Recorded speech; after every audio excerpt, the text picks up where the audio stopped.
سورہ قصص آیت 21 اعوذ باللہ السمیع العلیم من الشیطان الرجیم بسم اللہ الرحمن الرحیم فخرج پس وہ نکلا منہا وہاں سے خائفاً ڈرتے ہوئے یترقبو انتظار کرتے ہوئے قالا اس نے کہا ربی اے میرے رب نجنی مجھے بچا لے من القوم الظالمین ظالموں کی قوم سے۔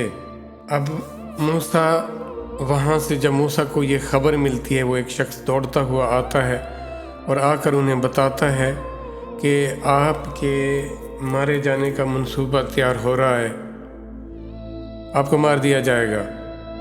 تو جب یہ خبر موسیٰ سنتے ہیں تو وہاں سے وہ نکل جاتے ہیں اس علاقے سے۔ اب اور وہ اللہ سے دعا کیا کرتے ہیں۔ پہلے بھی دیکھیں کہ جب انہوں نے مارا موقع تو وہ مر گیا شخص، تو پھر اللہ سے انہوں نے پھر استغفار اور معافی مانگی۔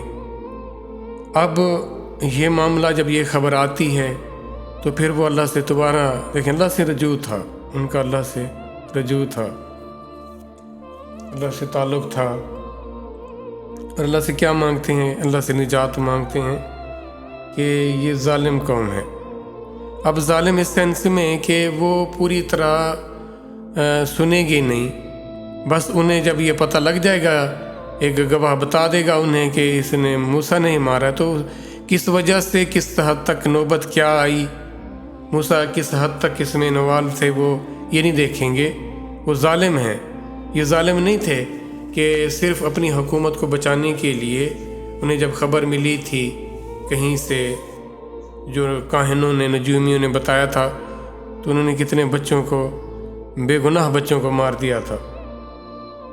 تو وہ سمجھتے تھے کہ یہ بہت ظالم قوم ہے اور اللہ اس سے مجھے آپ ہی نے بچانا ہے۔ اللہ سے جو مانگا جاتا ہے نا، وہ مانگنا اس سے تعلق کی بنیاد پر، اور یہ نہیں کہ میری ضرورت کیا ہے، ضرورت اپنی جگہ، تعلق میٹر کرتا ہے۔ تعلق جب تعلق نہ ہو پھر ضرورت چاہے جتنی شدید ہو، جتنی بھی مسئلہ لاحق ہو، تو اس سے رابطہ نہیں کیا جاتا۔ اب جس سے ظاہر تعلق ہوگا وسائل سے، اسباب سے، لوگوں سے۔ بعض دیکھیں نا بڑے اثر و رسوخ والے لوگ ہوتے ہیں، ہم لوگ کیا کرتے ہیں، ہم ان اسباب کی طرف یا سمجھتے ہیں کہ کوئی ہمارا نجات دہندہ ہو سکتا ہے، ہم اس سے رجوع کرتے ہیں۔ پہلے ذہن میں ہمارے کیا آتا ہے، یہ مسئلہ لاحق ہوا، اب اس مسئلے کا تدارک یا اس سے نجات کیسے ممکن ہے، پہلے زمینی حقائق ڈھونڈے جاتے ہیں۔ یہ ایمان والوں کی بات ہو رہی ہے، جو ایمان کے دعوے دار ہوتے ہیں۔ جو اللہ کو نہیں مانتے ان کی تو بات ہی نہیں ہے نا، بات جو ماننے والوں کی، اللہ سے تعلق کا دعویٰ کرنے والوں کی، ایمان، مومن، مسلمان، اس کی جو بات ہو رہی ہے۔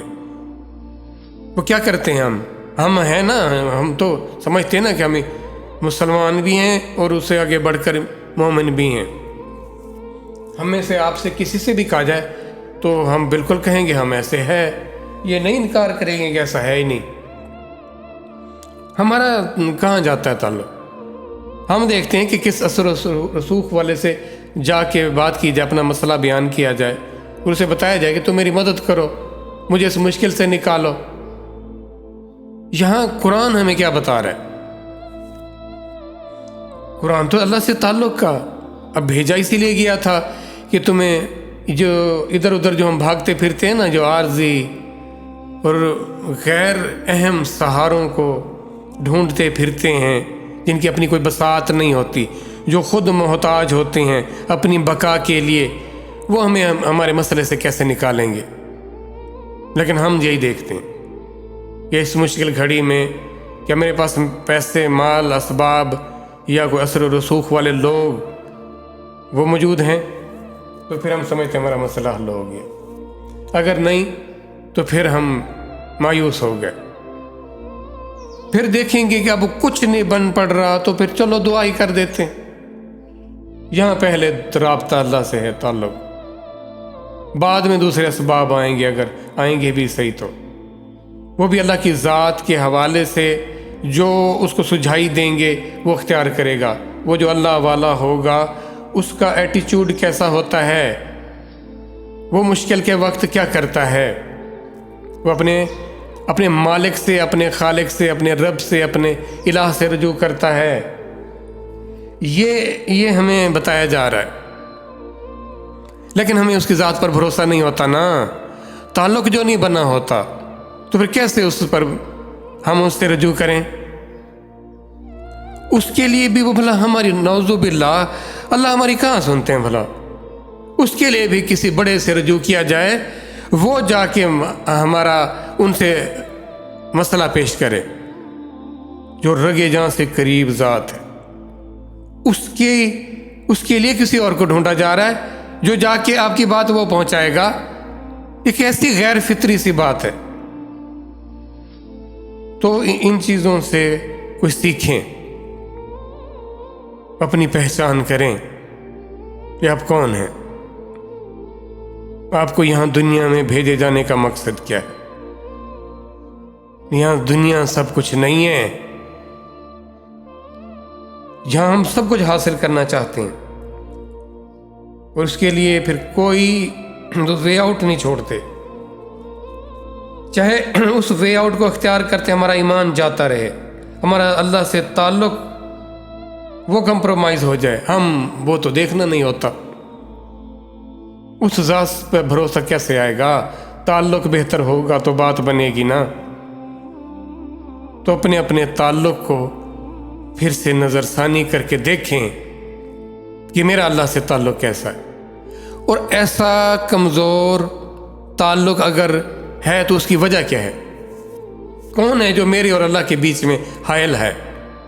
وہی تو بت ہے، اسی کی تو پرستش ہو رہی ہے، پھر وہی تو شرکت کیے کھڑا ہے۔ اس شریک کو ہٹائیں، اس کی بندگی کو خالص کریں۔ وہ شریک کسی صورت میں بھی ہے، اس کو نہیں ہونا چاہیے تھا، وہی تو سب سے بڑی بربادی ہے۔